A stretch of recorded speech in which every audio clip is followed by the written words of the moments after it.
প্রশ্ন আমি করতেই চাই আপনার এই কথা, বা আপনি যখন আপনার স্ত্রীর প্রশংসা করছিলেন, যে আজকাল আমরা দেখছি যে অনেক পুরুষই তাদের চরিত্র ধরে রাখার জন্য বা ঠিক রাখার জন্য একাধিক বিবাহের একটা বিষয়কে প্রশ্রয় দিচ্ছেন এবং এটাকে সোশ্যাল মিডিয়াতেও ইনফ্লুয়েন্স করছেন। সেই জায়গাতে আপনি একজন ক্যান্সার আক্রান্ত সঙ্গীর সঙ্গে সুখে জীবনযাপন করছেন।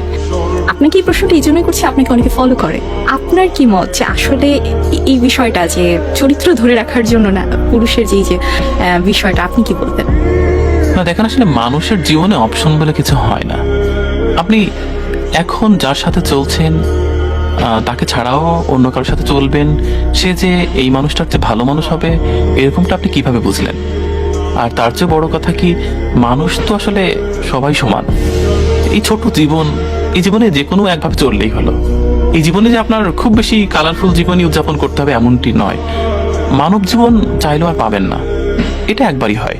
তো সেই ক্ষেত্রে আসলে কি, মানে আমি জানি না আল্লাহ আমাকে কতদিন পর্যন্ত এই সুনামটা ধরে রাখার ক্ষমতা দিবে। আমি চাইবো যে আমৃত্যু পর্যন্ত আসলে এভাবেই ভালো থাকতে। এবং আপনি যেটা বললেন যে আসলে কে কয়টা বিয়ে করছে সেটি আসলে একান্তই তার ব্যাপার।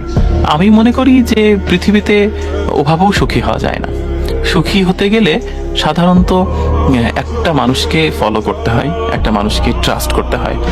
না হলে আপনাকে যদি আমি 1 ডজন অ্যাঞ্জেল এনে দিই, আপনি তাও না শান্তি পাবেন না, এবং আমার মনে হয় তাতে আরো অশান্তিই বাড়বে। আর এর চেয়ে বড় কথা কি, যে একটা মানুষ কোনো কারণে বিপদে পড়ে গেল, খারাপ থাকলো, আপনি তখন তার হাতটি ছেড়ে দিবেন? মানে পৃথিবীর এর চেয়ে নির্মম দৃশ্য আর কি আছে? এমন তো হতে পারে যে এখানে বসে আছি, পরবর্তী ওয়ার্ড বলার আগে আমি মারা গেলাম। তো সেই ক্ষেত্রে কি, কে জানে কার বুকের মধ্যে কোন অসুখ বয়ে বেড়াচ্ছে সে?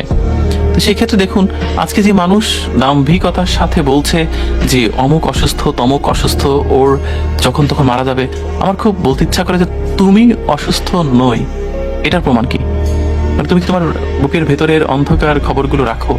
তো সেই ক্ষেত্রে একটা মানুষ বিপদে পড়তেই পারে, সেই বিপদের সময় তাকে হাত ছেড়ে দেওয়াটা আসলে আমার মনে হয় এটি অন্তত কোনো ভালো কিছু নয়।